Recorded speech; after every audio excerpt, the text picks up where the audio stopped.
Hello everyone, this is ANURADHA Sharma and you're watching my channel IELTS with ANURADHA. Part 1. You will hear a man talking to a woman about hiring a car.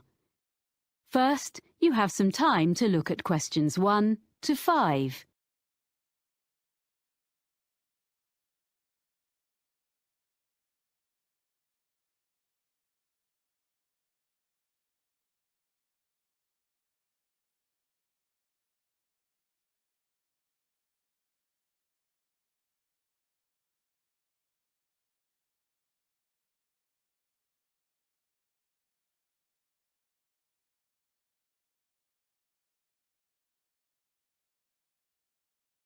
Hello, how can I help you?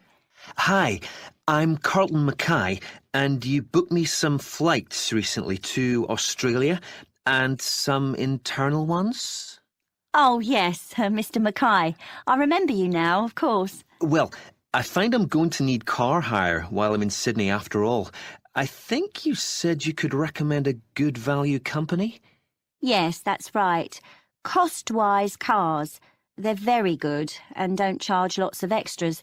They have 3 offices in the Sydney area, including one office right at the airport. So I'll just book it online?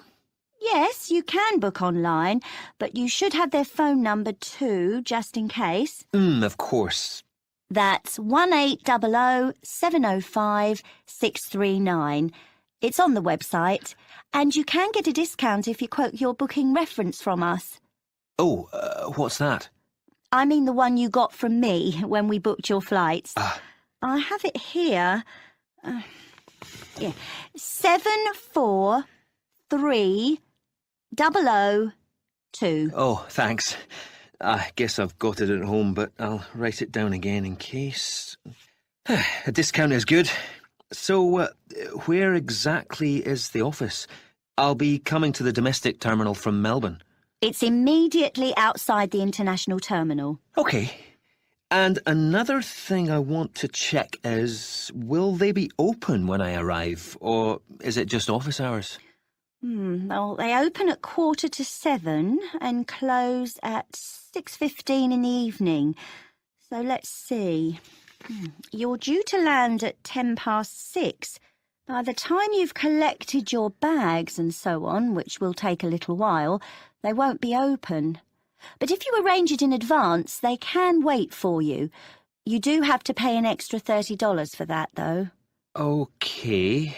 Well, I'm staying near the airport the first night, so I could go back in the morning and save a day's hire?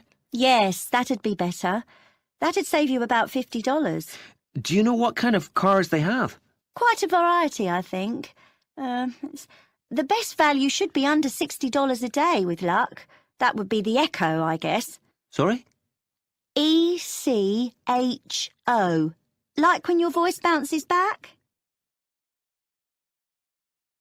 Before you hear the rest of the conversation, you have some time to look at questions 6 to 10.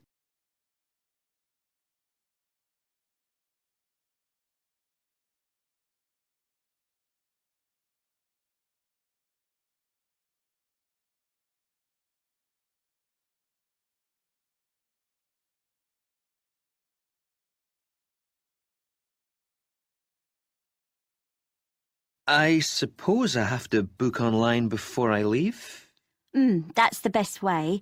They won't deduct any charges until you finish with the car, but they do need your credit card number when you book, and of course they'll want to see your driving licence when you collect. How long will you need it? I'm in Sydney for 7 days. I'll only actually need to use it on 3 or 4 of those days, I hope, but I'll keep it for the whole week. I guess it's going to be a few $100s. Can you suggest anything I can do to keep the cost down? Oh, you get quite a big discount if you do less than 1,000 kilometres in the week. Oh, that's good. I don't suppose I will be driving that far, actually. But, oh yes, the other thing I should mention is the insurance. It's included in the price. Oh, that is good value then. Yes, But what you must remember is that it doesn't cover anything except the car, so you must be careful not to leave anything at all in it when you park, because your luggage isn't insured, even if it's out of sight, locked in the boot. Yeah, well, I think my travel policy will cover that, actually. Good. OK, and can I return the car outside office hours? My flight home is very early in the morning. Can I put the keys through the door or something? There's a secure box just outside the office on the pavement. You just drop the keys in there. Oh, good. And one other thing, you should remember to buy petrol before you leave it. If you don't drop the car back with a full tank, you get charged to fill it. I recommend you go to a supermarket before you go out to the airport. Thanks for the tip. Not at all. Do call in again if there's anything else I can help with. I will. Many thanks. That is the end of part 1. You now have half a minute to check your answers.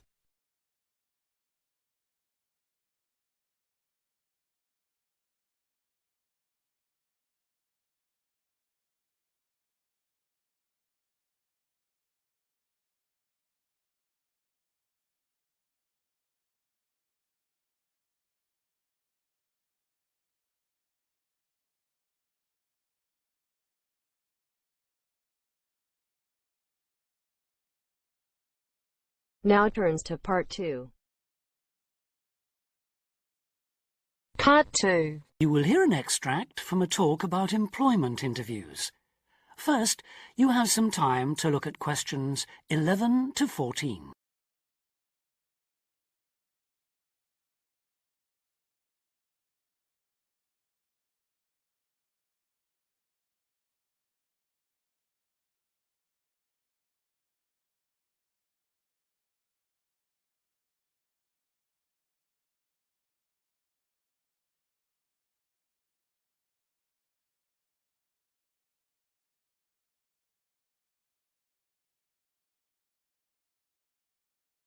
Today I have with me Sandy Richardson of the local Workforce Center, and she'll be talking about that critical step towards the goal of employment, the interview.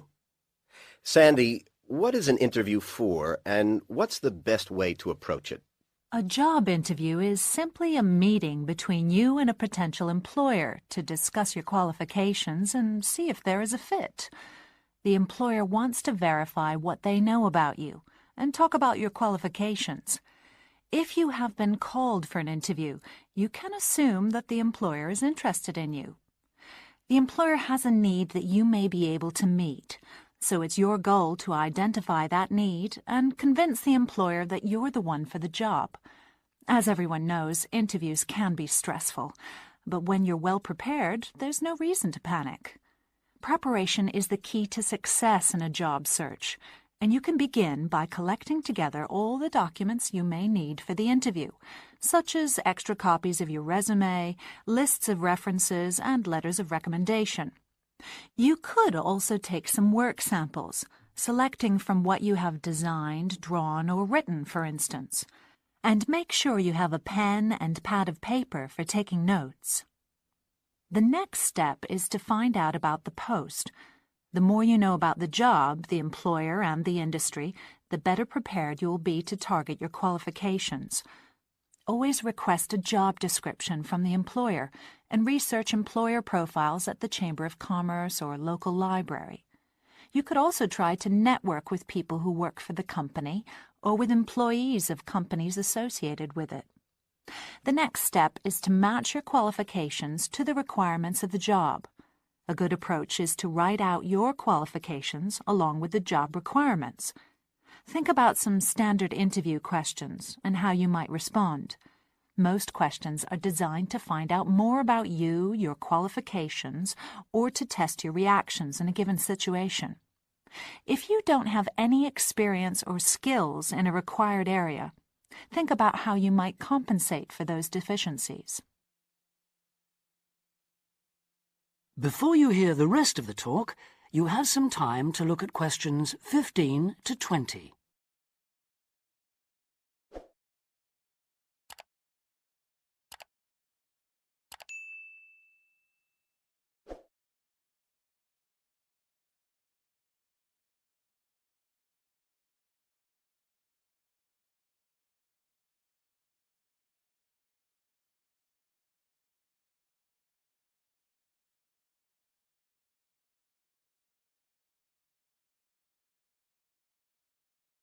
During an interview, it's important that you be yourself.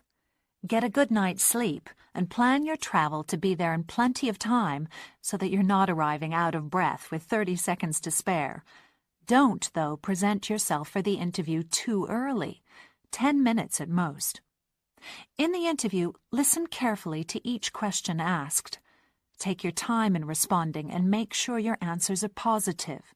It's important to express a good attitude and show that you're willing to work, eager to learn, and are flexible. If you are unsure of a question, don't be afraid to ask for clarification. In fact, it's sometimes a good strategy to close a response with a question for the interviewer. In general, focus on your qualifications and look for opportunities to personalize the interview.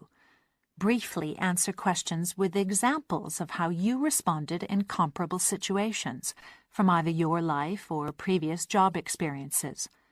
Something you should avoid are yes or no responses to questions, but don't dwell too long on non-job-related topics. Use caution if you are questioned about your salary requirements. The best strategy is to avoid the question until you have been offered a job. Questions about salary asked before there is a job offer are usually screening questions that may eliminate you from consideration, so be warned. On the other hand, it isn't inappropriate to show your enthusiasm if your first impressions of the interview and of the employer are good ones.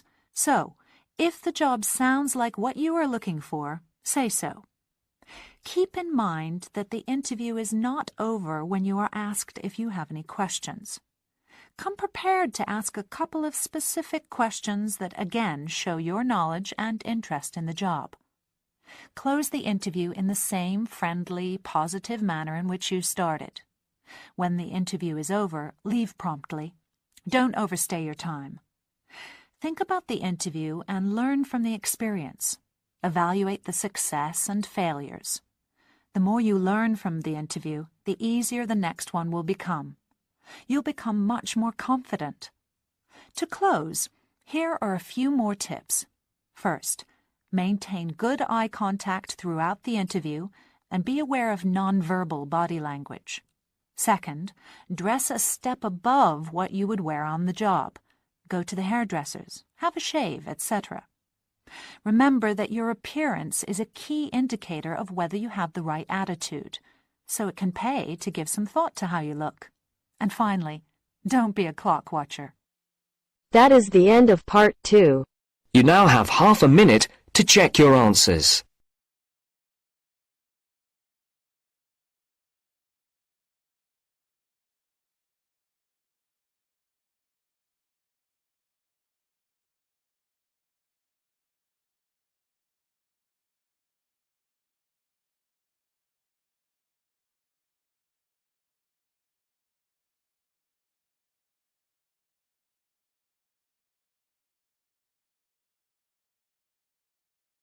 Now turns to part 3.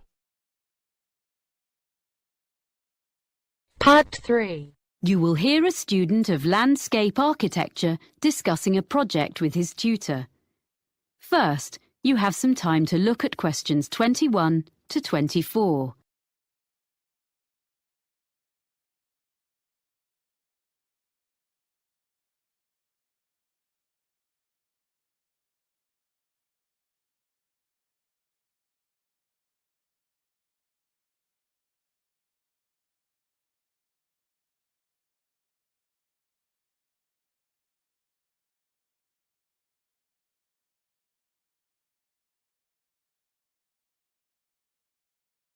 So, let's hear what you're doing for your next project. I've decided to design a roof garden for a supermarket. I've been looking at some on the web, and I think that a garden on top of a building is the up-and-coming thing. Okay. So you've done a bit of reading already? Mm-hmm. What benefits would there be for the client? Why do you think a supermarket chain would be willing to meet the expense of construction? You do realize that would be the first thing they raise. Yes, I know. But I'd explain that in spite of the initially high expense, they would save that much in approximately 5 years. Well, I'd have to do sums. I mean, calculate specifically. Yes, how would the saving come about? Mainly through lower heating and aircon bills. Uh-huh. The extra insulation offered by having a layer of living plants in the soil would make a huge difference. Okay. But they might feel the expense of maintenance would be an issue. After all, supermarkets don't normally employ gardeners. What I thought was, if they made it a community garden, rather than a simple, low-maintenance green roof... So there'd be public access? Oh, yes. Then there'd be a sense of ownership in the local community, and people could take responsibility for it, instead of the supermarket paying a commercial company, and it'd really boost their public relations. That's a good point. And have you been looking into how roof gardens are built nowadays? I'm still exploring that. But if I take advantage of the latest technologies for roof gardens, it shouldn't be too difficult. But in any case, you have to use lightweight materials. But that's a matter of making the right choices. You can even use quite traditional ones, such as wood, for the planting areas. Yes, that's what I thought. It'll look good, and it isn't too heavy. But for the basic construction, the issue you have to address first is the material used between the building and the garden. You mean the barrier fabric, which ensures there's no chance of rainwater leaking down into the building? Yes. Nowadays that is very good and quite easily sourced. Then, on the other hand, there's the business of water within the roof garden itself. You mean drainage? That's an important feature of the construction in any roof design. Yes, but I think most drainage issues have been well understood for quite a long time. Okay, but another thing is with plants in an exposed situation, you usually need to find ways to optimize rainfall. Yes, because rainwater is best for the garden, if you can store it for when it's needed. What I've been looking at are some buildings which use fairly conventional storage tanks, the kind that have been in use for decades, but have them linked to modern automatic watering systems. Sounds complicated. It's less so in practice than it sounds, I think. I've been researching them, and actually the latest ones definitely work very well, and they can be electronically regulated to suit the local microclimate. That sounds interesting. You seem to have been doing some thorough research. Make sure you reference all your sources when you write it up. Yes, sure. There's one more aspect I'd just like to run past you if there's time. I want to include a light feature in the design. Of course. I've got a sketch here. Let's have a look then. Before you hear the rest of the conversation, you have some time to look at questions 25 to 30.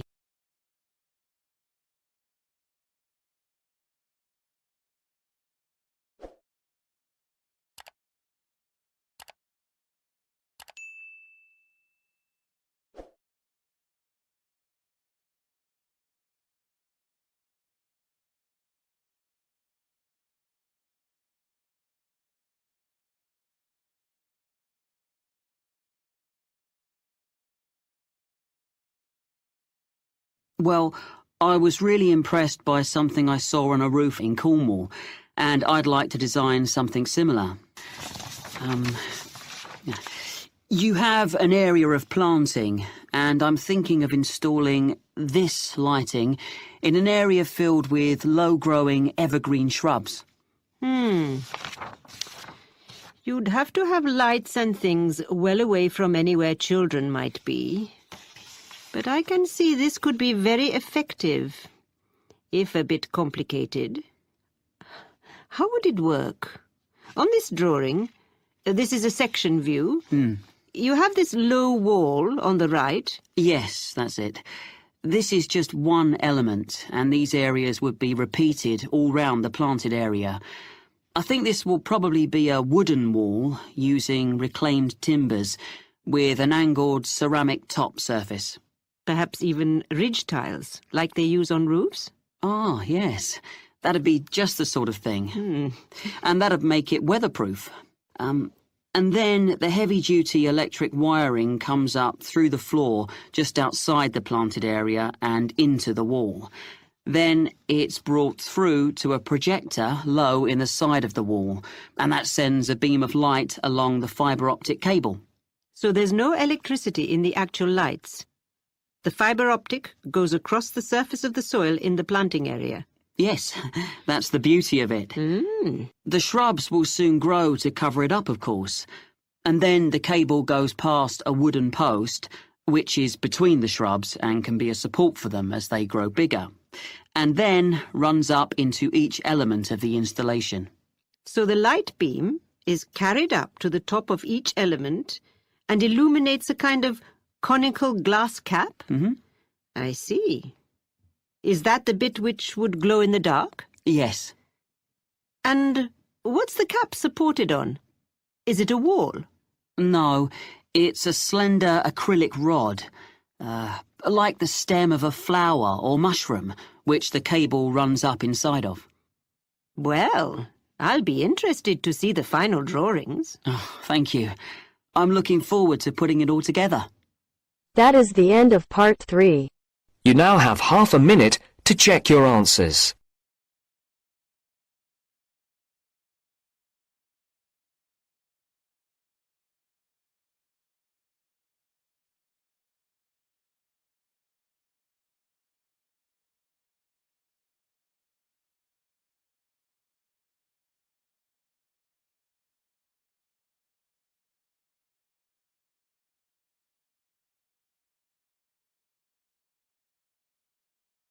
Now turns to part 4. Part 4. You will hear part of a lecture about the school calendar. Listen carefully and answer questions 31 to 40.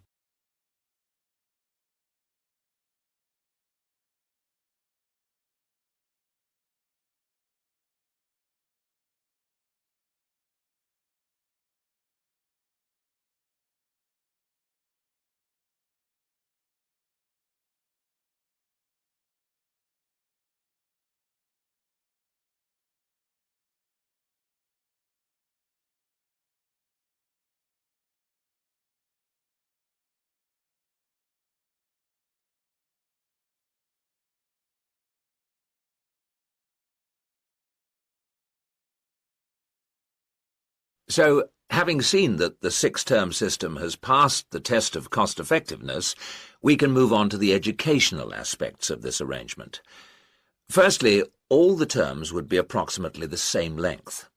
Instead of terms up to 13 weeks, which we have now, there could be a repeating pattern of 7 weeks of term time plus 2 weeks of vacation. This would be repeated 6 times per year. How does this affect the effectiveness of the educational provision? The most noticeable result would be that the very long summer holiday would be reduced in length. This byproduct of the six-term system could be beneficial. There's plenty of evidence of huge learning loss by pupils during the summer holidays. By learning loss, we mean the amount that pupils forget or lose during a holiday break. Ashley carried out a number of analyses which showed this conclusively.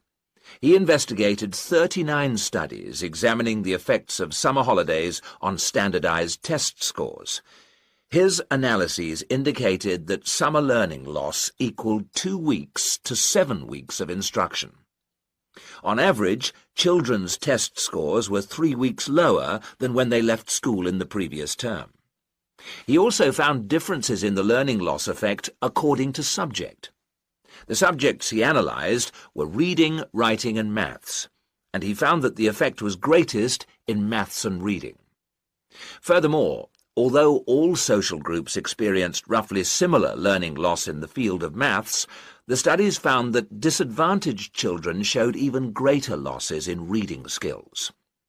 So, the problem of learning loss in traditional schools is clear. However, the results of studies into the six-term system and learning loss are ambiguous. Marchmont found that pupils in six-term schools maintained their test scores after the shorter holiday period. This is certainly an improvement on the traditional system where, as we have seen, pupils perform worse after the summer break. Benson, however, found no differences between those in traditional schools and on the 6 terms schedule. It would seem reasonable that if long holidays result in learning loss, then shorter holidays should result in less learning loss.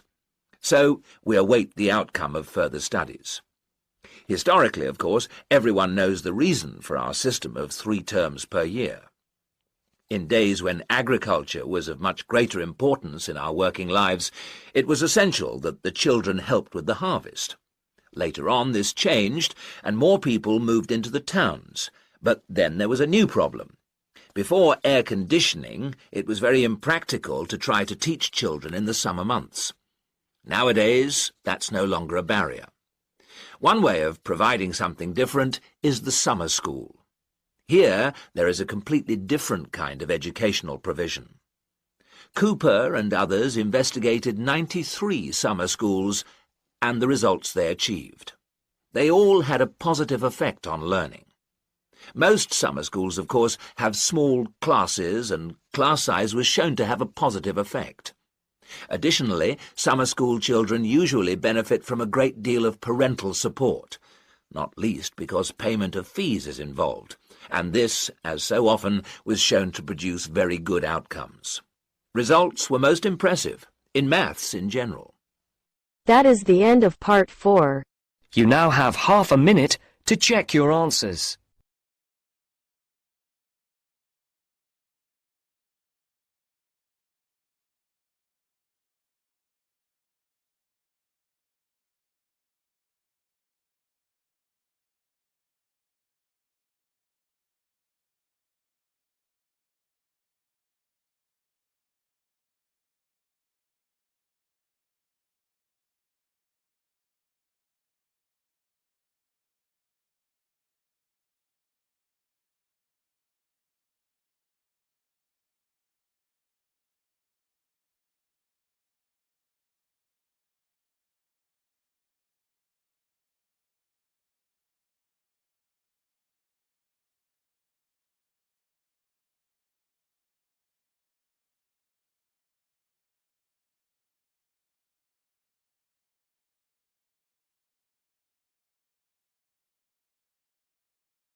Thank you for watching and stay tuned for more videos.